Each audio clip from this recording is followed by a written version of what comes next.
فوج گانے ریلیز کرتی ہے ہمیں دشمن کے بچوں کو پڑھانا ہے اور مولوی سمجھتے ہیں کہ ہمیں بچوں کی ڈیش بجانا ہے۔ پاکستان میں مولوی اور فوج دونوں انٹچیبلز ہیں۔ ان کو اچھے طریقے سے پتا ہوتا ہے کہ کوئی ان کا کچھ نہیں بگاڑ سکتا۔ کہ سائنس کہتی ہے کہ بچے میل اور فیمیل کے ملاپ سے پیدا ہوتے ہیں، لیکن مولوی کئی دہائیوں سے بچوں کے پچھواڑے سے جو ہے وہ بچہ نکالنے کی کوشش میں لگے ہوئے ہیں۔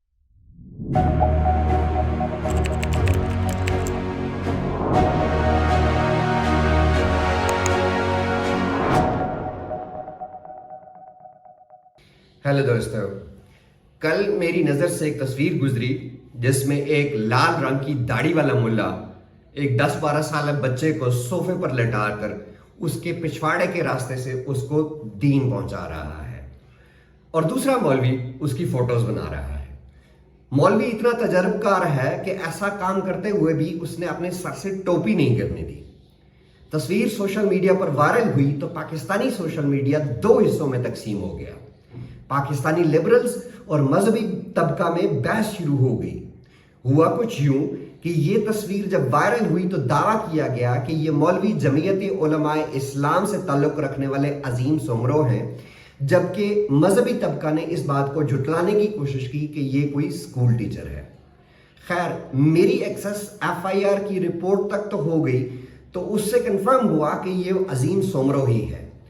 میری حیرت سے آنکھیں کھلی رہ گئیں جب مجھے پتا چلا کہ جس بچے کے ساتھ زیادتی ہوئی ہے اس کا نام بھی ایک مشہور پاکستانی عالم دین کے نام پر رکھا گیا ہے۔ میں بچے کی پرائیویسی کی وجہ سے اس کا نہ نام لوں گا اور نہ ہی میں اس کی تصویر دکھا سکتا ہوں۔ FIR کے مطابق عظیم سومرو اور ایاز چاچڑ نے بچے کا ریپ کیا۔ سوشل میڈیا پاکستان میں بہت طاقتور ہے۔ جب بھی کوئی مسئلہ سوشل میڈیا ٹیک اپ کرتا ہے تو اتھارٹیز کو ایکشن لینا پڑ جاتا ہے۔ اس کیس میں بھی کچھ ایسا ہی ہوا اور مولوی صاحب گرفتار ہو گئے، جبکہ ان کا ساتھی ایاز چاچڑ ابھی تک پولیس کے ہتھے نہیں چڑھا۔ گرفتاری کے بعد اس تصویر کو دیکھیں تو یہ مولوی تصویر بنانے والے کو ایسے دیکھ رہا ہے جیسے 90s کی بالی ووڈ فلموں میں ہیرو ہیروئن کو دیکھا کرتا تھا۔ ہو سکتا ہے کہ تصویر بنانے والا کوئی چکنا سا پولیس والا ہو۔ شکل پر ذرا سا بھی گلٹ، ذرا سا بھی ڈر، ذرا سا بھی حیا، ذرا سا بھی خوف اس لیے نہیں ہے کہ پاکستان میں مولوی اور فوج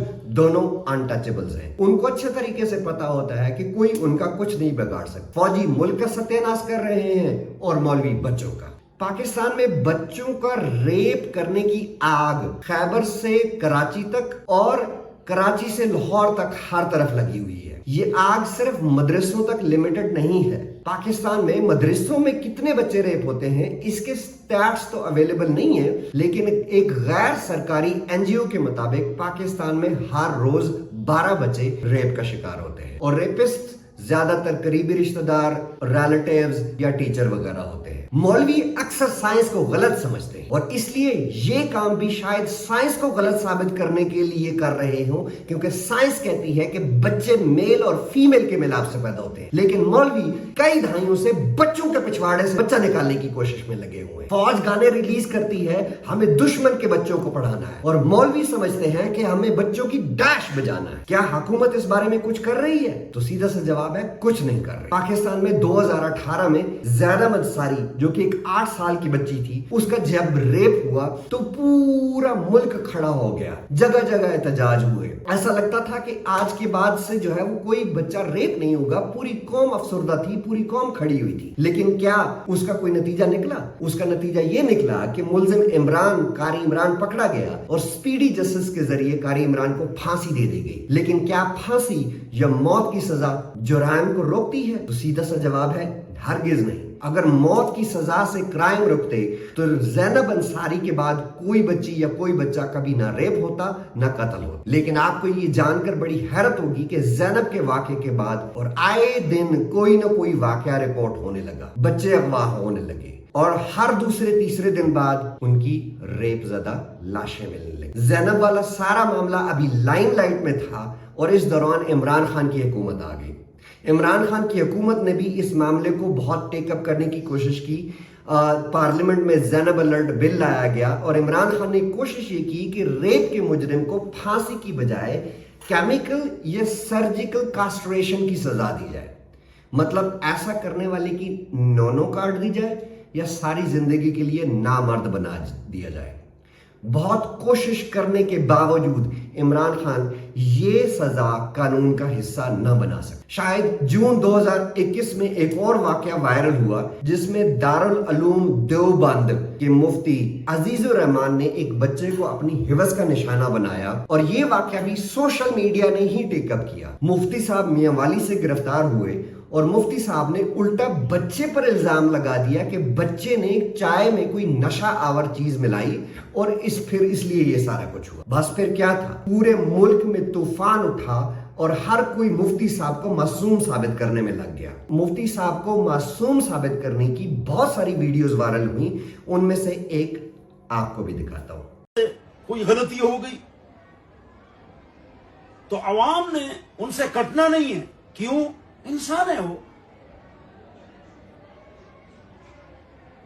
हुजूर अकरम सल्लल्लाहु अलैहि वसल्लम के जमाने में, पाक जमाने में क्या ऐसे वाकयात पाक महफूज अनिल खता लोगों से नहीं हुए? एक मशहूर आलिम दीन है और उसकी सारी चीजें, हालात, वाकयात सुबह शाम मुफ्ती साहब के हमारे ऊपर वाज़ेह हैं और उनको नशे में, चाय में नशा दिया गया। वीडियो के अंदर साफ मौजूद है कि वो उसकी हरकतें बेकसद हैं। हमको उनके साथ देना चाहिए, लेकिन उसको वायरल करना और एक आलिम को, मुफ्ती को जलील करना, ये काम उलमा का नहीं, नेक लोगों का नहीं, मुसलमानों का नहीं। ऐसी सेकुलर एथियस्ट कुव्वतें मौजूद हैं जो दिन रात बदकारियां करते हैं, जिना करते हैं, लिवातत करते हैं, शराब पीते हैं, वो मुआशरे में बदनाम है। ऐसे वाक़े लेकर उसको वायरल करते हैं, तो तुम्हारे नजदीक तो ये नाजायज है ही नहीं। तुम तो दिन रात लगे रहते हो। तुम्हारे नजदीक तो ये वो लोग दीनदार तबके को खराब करते हैं। चाहे कोई औरत किसी के हिवस का शिकार हो या कोई बच्चा, पाकिस्तान में विक्टिम को ही ब्लेम किया जाता है। मुझे अच्छी तरह याद है कि पाकिस्तान में एक लेडी जर्नलिस्ट को इमरान खान के सपोर्टर ने सेक्सुअल हरासमेंट का शिकार किया था, तो एक जलसे में इमरान खान साहब बोले कि वहां टाइट कपड़े पहनकर वो क्यों गई थी।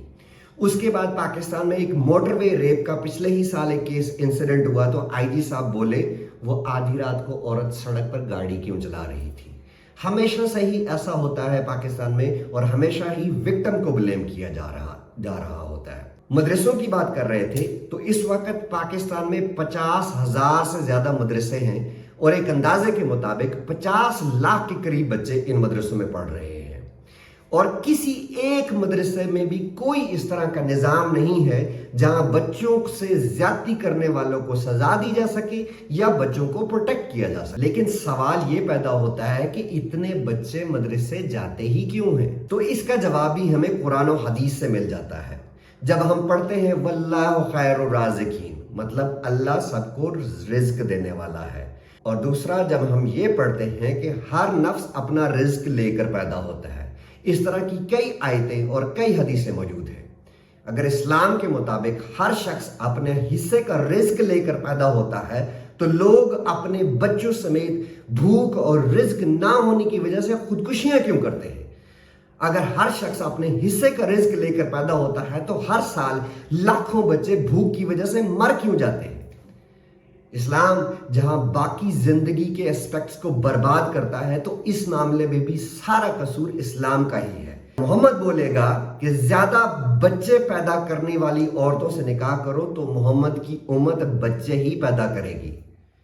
नॉर्मल लोग एंटरटेनमेंट के लिए पार्क जाते हैं, मूवीज देखने जाते हैं, खाना खाने जाते हैं या कोई और एक्टिविटी करते हैं, लेकिन मुसलमान उनकी एंटरटेनमेंट ही बच्चे पैदा करना है। फिर जब इतने सारे बच्चे हो जाते हैं तो ना उनको खिला सकते हैं, ना उनको पिला सकते हैं, ना उनको पढ़ा सकते हैं, और ये प्रॉब्लम ज्यादातर पाकिस्तान के लोअर और मिडिल क्लास में है। ज्यादा बच्चे पैदा करना, बच्चा नालायक हो या ज्यादा बच्चे हो उनको मदरसा भेज दिया जाता है, क्योंकि हदीस में है कि एक हाफिज कुरान अपनी 7 नस्लों को जन्नत में ले जाएगा। ये लो डबल शिकार, एक तो बच्चा पैदा करते जाओ, उनको साथ में मदरसों के मौलवियों के हवाले करते जाओ, उनका बचपन बर्बाद करो, हाफिज बनाओ और खुद जन्नत में जाओ, और वो भी 7 नस्लें लेकर। जो नालायक बच्चे पढ़ाई में फेल हो जाते हैं उनका भी आखिरी ठिकाना मदरसा ही होता है, जहां वो कुरान तो रट्टा मार मार करके याद कर लेते हैं, फिर बड़े होकर मौलवी बनते हैं और फिर बोलते हैं कि साइंसदान बेवकूफ है और साइंस गलत है। दोस्तों, इस टॉपिक पर बहुत कुछ कहना चाहता हूं, लेकिन वीडियो लंबी हो जाएगी। आखिर में सबसे गुजारिश है कि बच्चे बस उतने पैदा करें जिनकी रिस्पॉन्सिबिलिटी उठा सके, ताकि आपको अपने बच्चों को मदरसों और मौलवियों के हवाले ना करना पड़े। और गवर्नमेंट से रिक्वेस्ट करता हूं कि इन सब मदरसों को एक सिस्टम के अंडर लाया जाए। मैं ये नहीं कहता कि मदरसे बंद कर दें या उनको कुरान ना पढ़ाएं, लेकिन एक सिस्टम के अंडर लाकर उनकी प्रोटेक्शन का भी इंतजाम करें और उनको मॉडर्न एजुकेशन भी सिखाएं। उसके 2 फायदे होंगे। एक तो फायदा ये होगा कि बच्चे बाहर आकर ज़ॉम्बी नहीं बनेंगे, और दूसरा फायदा ये होगा कि पाकिस्तान में लाखों नौजवान ऐसे हैं जो पढ़े लिखे हैं लेकिन उनके पास जॉब्स नहीं है। इन मदरसों में एज अ टीचर वो अपनी जॉब्स कर सकते हैं। आज की वीडियो के लिए इतना ही। मिलते हैं किसी और वीडियो में किसी और टॉपिक के साथ। तब तक के लिए धन्यवाद।